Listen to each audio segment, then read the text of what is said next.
31 ডিসেম্বরকে সামনে রেখে বিভিন্ন স্লোগান লিখে সামাজিক মাধ্যম ফেসবুকে আলোচনা সৃষ্টি করেছেন বৈষম্য বিরোধী ছাত্র আন্দোলন ও জাতীয় নাগরিক কমিটির সদস্যরা। ফলে সেদিন কি হতে যাচ্ছে তা নিয়ে ব্যাপক আলোচনা শুরু হয়েছে। শনিবার সন্ধ্যার পর থেকে সামাজিক যোগাযোগ মাধ্যম ফেসবুকে এই ক্যাম্পেইন চালাচ্ছেন তারা। উপদেষ্টা আসিফ মাহমুদ তার ব্যক্তিগত ফেসবুক থেকে লিখেছেন, কমরেডস নাও অর নেভার। জাতীয় নাগরিক কমিটির সদস্য সচিব আখতার হোসেন তার ব্যক্তিগত ফেসবুকে লিখেছেন, এ বছরই হবে 31 ডিসেম্বর। বৈষম্য বিরোধী ছাত্র আন্দোলনের আহ্বায়ক হাসনাত আবদুল্লাহ লিখেছেন, comrades 31 December now or never.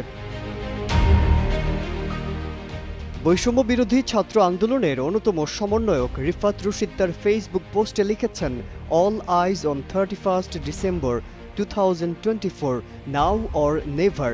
এরপর তিনি কমেন্ট সেকশনে আগামী 31 ডিসেম্বর বিকেল 3টায় কেন্দ্রীয় শহীদ মিনারে কিছু একটা ঘটতে যাচ্ছে বলে ইঙ্গিত দিয়েছেন। এছাড়া বৈষম্য বিরোধী ছাত্র আন্দোলন ও জাতীয় নাগরিক কমিটির সঙ্গে যুক্ত থাকা অন্যান্য সদস্যরাও একই বিষয় নিয়ে প্রত্যেকের ফেসবুকে পোস্ট করে যাচ্ছেন।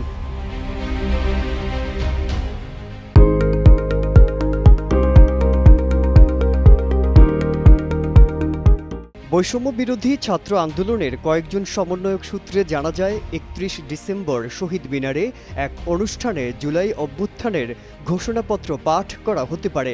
নাম প্রকাশে অনিচ্ছুক একজন সমন্বয়ক বলেন, বাংলাদেশের স্বাধীনতার সময় যেমন ঘোষণাপত্র পাঠ করা হয়েছিল, তেমনি 31 ডিসেম্বর জুলাই গণঅভ্যুত্থানের ঘোষণাপত্র পাঠ করা হবে। নতুন দলের ঘোষণা আসবে কিনা জানতে চাইলে তিনি বলেন, এমন কোনো সিদ্ধান্ত নেওয়া হয়নি। এদিকে 31 ডিসেম্বর বিকেল 3টায় কেন্দ্রীয় শহীদ মিনার প্রাঙ্গণ থেকে শেখ হাসিনার সরকারকে উৎখাত প্রক্রিয়ার নানা ঘটনা নিয়ে জুলাই বিপ্লবের ঘোষণা দেবে বৈষম্য বিরোধী ছাত্র আন্দোলন। শনিবার বিষয়টি নিশ্চিত করেছেন বৈষম্য বিরোধী ছাত্র আন্দোলনের মুখপাত্র উমামা ফাতেমা। উমামা ফাতেমা বলেন, শেখ হাসিনা স্বৈরাচারী আমল থেকে কেন জুলাই বিপ্লবে রূপ নিল, কিভাবে নিল, 9 দফা থেকে 1 দফায় আমাদের কেন আসতে হলো, ছাত্র জনতার আকাঙ্ক্ষা কিরূপ ছিল, এসব বিষয় নিয়ে জুলাই বিপ্লবের ঘোষণা দেবে বৈষম্য বিরোধী ছাত্র আন্দোলন। মাজহারুল আলম, কালের কণ্ঠ।